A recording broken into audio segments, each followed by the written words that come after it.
नमस्कार, हम लाए हैं आपका शहर आप तक, यह दिल्ली आज तक। वक्त हो चला है जनपद का। मैं हूं याशिका गुप्ता। सबसे पहले शुरुआत करते हैं सुर्खियों के साथ।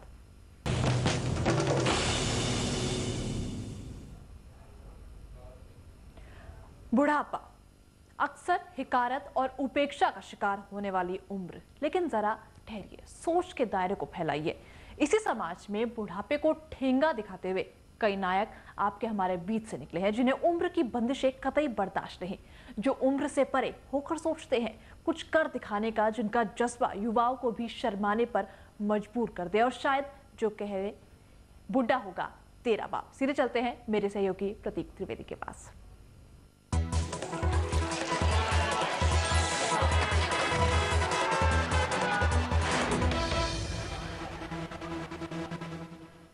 जनपद में आपका स्वागत है।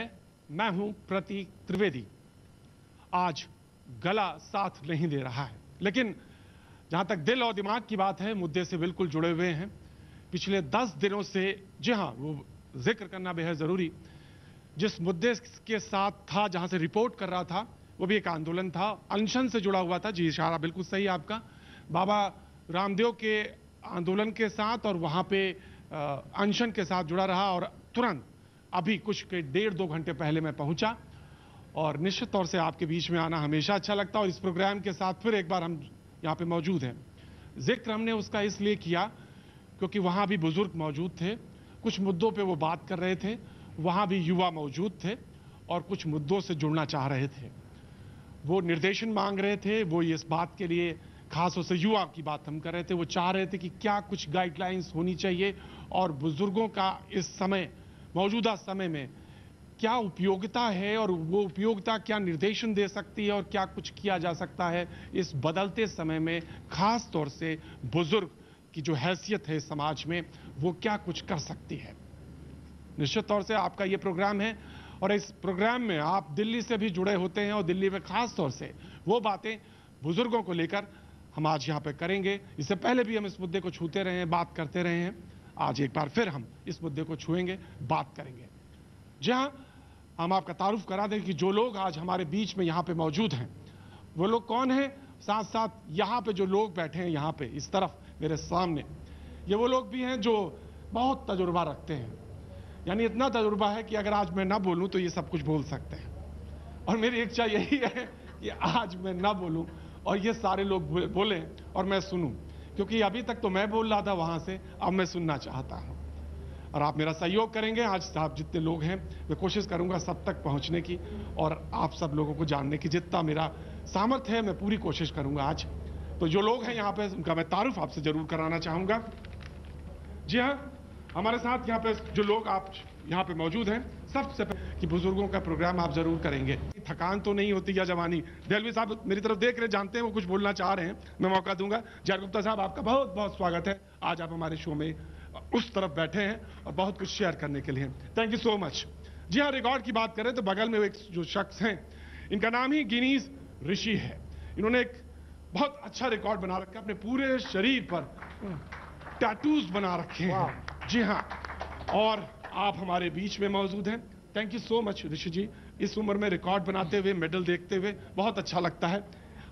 जी, शुरुआत कहां से की जाए? मेरे पास एक आ रहा था, तो एक छोटा सा 1-2 लाइन है मेरे पास, वो कह देता हूं। उसके बाद आपका शो आपके हवाले, जैसा चलाना चाहें वैसा चलाइए। पुराना पेड़ बुजुर्गों की तरह होता है। दिल्ली साहब, पुराना पेड़ बुजुर्गों की तरह होता है, यही बहुत है कि ताजा हवा देता है। यही बहुत है कि ताजा हवा देता है। यकीन मानिए, मैंने अपने 5 साल के शो में बुजुर्गों को हमेशा अपनी पहली वाली सीट पे बैठाया, और इस शर्त के साथ और इस वायदे के साथ, क्योंकि मुझे मालूम है जो तजुर्बा उनके साथ होता है वही बहुत कुछ होता है। और अगर इस तजुर्बे का सही सोसाइटी में सदुपयोग हो, कंस्ट्रक्टिव अप्रोच हो, तो बहुत कुछ बदला जा सकता है। यकीन मानिए, वो रिसोर्स है जिसका अभी भी इस देश में, इस खासतौर से शहर में अभी भी इस्तेमाल ढंग से नहीं हुआ है। चाहे घर के अंदर की बात हो, चाहे घर के बाहर की बात हो, दोनों जगह मुझे लगता है बहुत कुछ करने की जरूरत है। यकीनन मैं जे आर गुप्ता साहब आपसे जानना चाहते हूं, बहुत एक बड़ा आपका कॉन्फेडरेशन है, आप जनपद में आपका एक बार फिर स्वागत है। मैं हूं प्रतीक त्रिवेदी और आज का मुद्दा जिसका टॉपिक है बुढ़ा होगा तेरा बाप। सुनने में थोड़ा सा अटपटा ऑफकोर्स लगता है, हंसने की बात भी है। ऑफकोर्स मुझे भी हंसी आई थी जब मैं आया लौट के हरिद्वार, तो मुझे जब पता चला तो मैंने कहा अच्छा नाम ये रखा है आपने, कोई बात नहीं। चलिए आज पूरी ईमानदारी के साथ, पूरी गंभीरता के साथ इस मुद्दे को जिया जाएगा। ऑफकोर्स उस आंदोलन में जहां की मैं बात कर रहा था, जिससे मैंने संदर्भ शुरू किया था, वहां पे बहुत सारे 80, 75, 77 साल के बुजुर्ग बहुत सारे थे और अपनी भूमिका को समझते थे और यकीन मानिए वहां पे वो जवानों से ज्यादा तेज नजर आ रहे थे। वो एक उदाहरण है और आज हम इस चीज की बात कर रहे हैं उसी संदर्भ से जोड़ना भी चाहते हैं। जे.आर. गुप्ता साहब ने कहा कि दिल्ली में सबसे बड़ी समस्या इस वक्त है अकेलेपन की। अकेलापन जो है बुजुर्गों को सबसे ज्यादा सालता है। सबसे कैसा है ये, कैसा अकेलापन है? यश पैसा संभाल के रख सकते हो, रखो। बहरहाल सारी जिंदगी फ्रीडम मूवमेंट में, शेरो शायरी में, समाजी जिंदगी में और चारों पांचों बड़े धर्मों के को मिलाने में, प्रैक्टिकल अमली तौर पर फील्ड वर्क में, चाहे वो रामलीला हो, दरगाह हजरत निजामुद्दीन हो, सावन कृपाल आश्रम हो या विश्व शांति जनमत हो स्वामी सार शब्दानंद का, इन सबसे मेरा ताल्लुक है। किसी से 50 साल का, किसी से 60 साल का, किसी से 70 साल का। 86 बरस में भी इस ऑपरेशन के बाद जो कामयाब हुआ उसकी कृपा और दया से, रहम व करम से, मैं ये समझता हूँ, बेशक सही फरमाया आपने कि आजकल सीनियर सिटीजन को, बुजुर्गों को 70-75 के बाद बहुत कम लोग पूछते हैं, 2-4-5%। लेकिन मुझे ये शिकायत है कि हर वक्त एक भीड़ मेरे इर्द गिर्द जमा रहती है। क्या बात है। और मैं रहने वाला पुरानी दिल्ली का हूं, अब 18 बरस से नोएडा में रहता हूं। सारी दुनिया के राइटर, क्रिटिक, प्रोफेसर, अदीब, शायर, रशियन के, अंग्रेजी के, ग्रीक के, अरबी के, फारसी के, जो हिंदुस्तान तशरीफ लाते हैं, इस गरीब के कुटिया में भी आते हैं। तो मैं वो राज जानूंगा कि वो कुटिया में आने का वो राज क्या है, क्योंकि अगर आपके जनपद में आपका एक बार फिर स्वागत है और लगभग आधा समय निकल चुका है इस प्रोग्राम का और बादल छटने लगे हैं, बात मुद्दे की जो है साफ नजर आने लगी है। मेरे गेस्ट में ही ऋषि साहब बैठे, बोले कि मैं बाकी 3 लोगों की बात से बिल्कुल सहमत नहीं हूं। क्यों ऋषि जी, क्यों नहीं सहमत है? साथ नहीं जी, ये जो पब्लिक बैठी है इनके साथ भी इत्तेफाक नहीं रखते इत्तेफाक। क्यों, आखिर क्यों? आपका जो दिल्ली आज तक का प्रोग्राम है, आपके जो विचार हैं, आप जो बुजुर्गों के लिए कर रहे हैं, वो काबिल तारीफ हैं। मैं जो शब्द मुझे सबसे आखिर में कहने चाहिए उसका मैं विवरण देना चाहता हूँ। 2-4 दिन पहले मेरा लड़का अमेरिका में है और मेरी ग्रैंड डॉटर 4 साल की अमेरिका में पैदा हुई है और बाई बर्थ अमेरिकन है। अभी लैपटॉप पर हमारी बातचीत चल रही थी तो किसी बात पर मेरे बेटे ने कुछ सख्त शब्दों से मेरे से बात की तो मेरी 4 साल की बेटी खड़ी होकर बाप के पास गई, डैड मेरे दादू से ऐसे बात मत करो। तो मुझे लगा कि ये जो मेरी आने वाली जनरेशन है ये मेरे बुढ़ापे का सहारा बन सकती है और ये महसूस कर रही है कि उसके दादू के लिए क्या शब्द अच्छे हैं और क्या बुरे हैं। तो मुझे उम्मीद है कि अगर ये जो लोग बैठे हैं ये अपने बच्चों वाली जो बातें हैं उसको छोड़ के जो थर्ड जनरेशन अपने ग्रैंड डॉटर और ग्रैंड सन के लिए कुछ सोचना शुरू करें तो इनका बुढ़ापा कटेगा, इनकी लाइफ बनेगी, ये अपने ग्रैंड चिल्ड्रन के लिए कुछ कर सकते हैं। ये बाकी सिर्फ बकवास। मैं कभी कभी कोई शब्द नहीं मेरे पास भी, गलती कहां है ये मैं जानना चाहता हूं। बार बार अटक जाती सुई आके। जब भी मैंने बुजुर्गों के प्रोग्राम किए हैं कहीं ना कहीं सुई जो है बीच में अटकती है मेरी और मैं समझ नहीं पाता हूं कि आखिर कहां अटकती है। जब मैं आया था तो मुझ में जितने भी लोग, माफ करिएगा, जितने भी लोग यहाँ बैठे हैं उसमें अगर कोई सबसे नौजवान आदमी लग रहा था तो मुझे ये लग रहे थे। और मैंने इनके ही आंख में आंसू देखे। जरूरी नहीं आंसू कमजोरी की निशानी नहीं होते, ये मैं बिल्कुल नहीं मानता, मैं बिल्कुल मानता ही नहीं कि आंसू कमजोरी की निशानी होते ही नहीं। ये बात है, कहीं कहीं आंसू दो ही स्तर पे आते हैं, या तो बहुत खुश हो तब आएंगे और या जब आप बहुत दुखी हो तभी आएंगे। ये अपनी थर्ड जनरेशन की तरफ देख रहे हैं, ये थर्ड जनरेशन की बात कर रहे हैं, लेकिन मैं ये बीच वाली जनरेशन जिसमें मैं हूं, मैं उसकी बात करना चाहता हूं। क्या वो जिम्मेदार है या कहीं और? मैं आपसे ही बात आता हूं, मैं आपके पास आ रहा हूं। जी पास आ जाए आंटी मेरे पास। जी ऐसा है, आज के ज़माने में बच्चों का लाइफस्टाइल बदल रहा है। बच्चों को स्ट्रेस बहुत है अपने काम में, तो हम अपने समय की, अपने टाइम की दुहाई देते रहे कि हमारे टाइम पे ये होता था, हमारे टाइम पे वो होता था। बच्चों को आज इतना स्ट्रेस है कि वो हमें टाइम नहीं दे सकते हैं। तो हमें ये चाहिए कि हम उनके अकॉर्डिंग चलें, उनके स्ट्रेस को समझें, उनकी प्रॉब्लम्स को समझें, उनके ऊपर डिपेंडेंट नहीं रहे। हमारे पास भी इतना पैसा है कि हम अपना इलाज, अपना सोशल सर्कल हम अपने हिसाब से चल सके और बच्चों की प्रॉब्लम को समझें। जी ऋषि साहब, एक बार मैं फिर आपके पास लौट के आता हूं। What's the reason? आपको क्या लगता है क्यों आप अपनी थर्ड जनरेशन की तरफ देखते हैं, सेकंड जनरेशन के जो आपके ठीक नीचे है वो उसकी तरफ क्यों नहीं देखते? हमने आज तक अपनी सेकंड जनरेशन की हाँ में हाँ नहीं मिलाई। हमने उनको, उनके विचार ऐसे नहीं बनाए कि वो हम ब्राह्मण हैं, ब्राह्मण बाय बर्थ हैं, और हम बच्चों को इतनी शिक्षा नहीं दे सके कि वो हिंदू थे और हिंदू रह जाएं। मेरा बड़ा लड़का क्रिश्चियन हो चुका है, उसने क्रिश्चियन लड़की से शादी की है, तो मैं समझता हूँ मेरे में कमी थी, मैं उसके अंदर हिंदू तत्व के गुण पैदा नहीं कर सका, मैं वेद उपनिषद का उसको प्रेशर नहीं दे सका, मैं उसको एक अच्छा हिंदू नहीं बना सका, इसीलिए वो ईसाई बना। ऑफ कोर्स मैं जानना चाह रहा था, रीजन यहाँ है।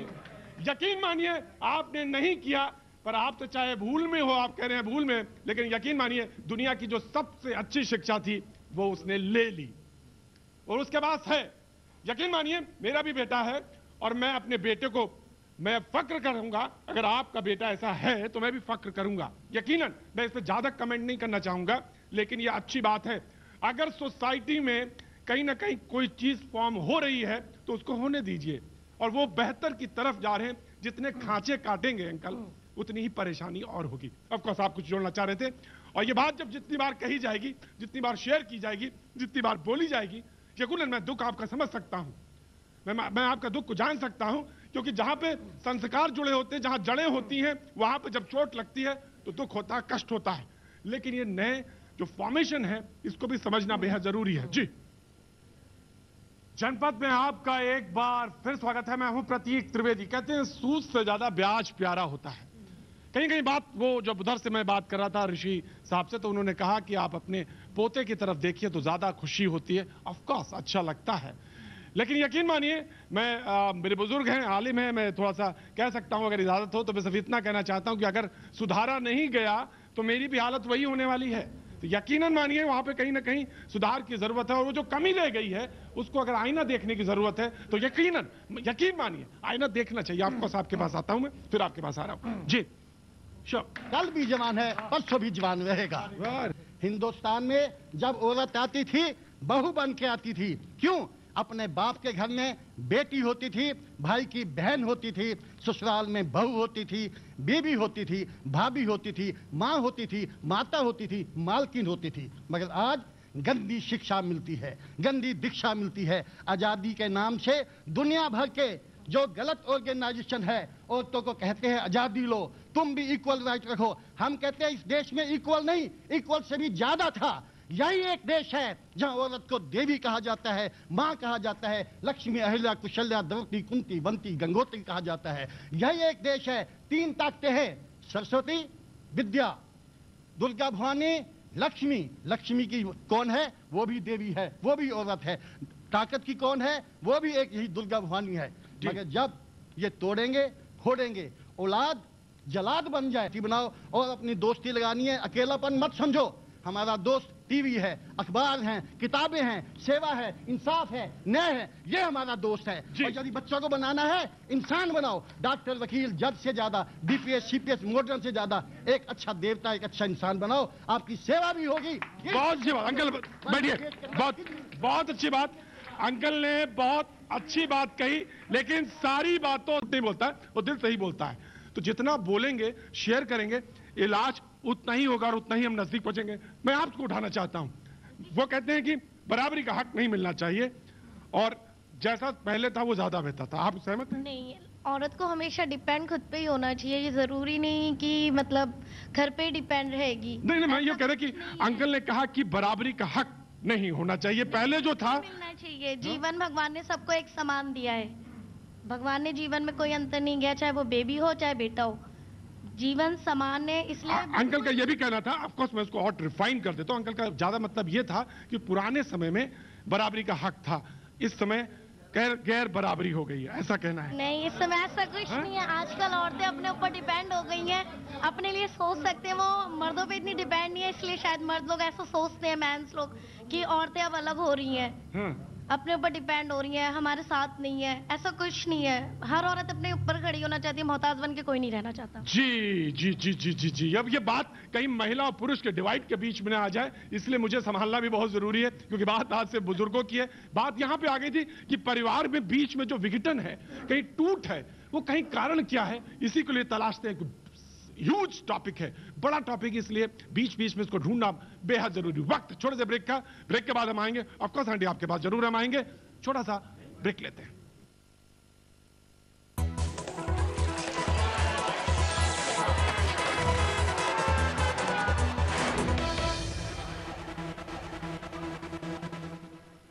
जनपद में आपका एक बार फिर स्वागत है। मैं हूं प्रतीक त्रिवेदी और आज बात बुजुर्गों की और खासतौर से अब बिल्कुल हम आखिर में यह जानना चाहेंगे कि आखिर जो जिस बात हुई है इनको समेटा जाए तो इलाज कैसे किया जाए और बात आगे कैसे बढ़ाई जाए, क्योंकि जितनी बार और जितने खुले मन से बात कही जाएगी निश्चित तौर से तब्दीली की तरफ वो पहला रास्ता होगी। सबरोल साहब, मैं जानना चाहता हूं क्या कुछ करने की जरूरत है?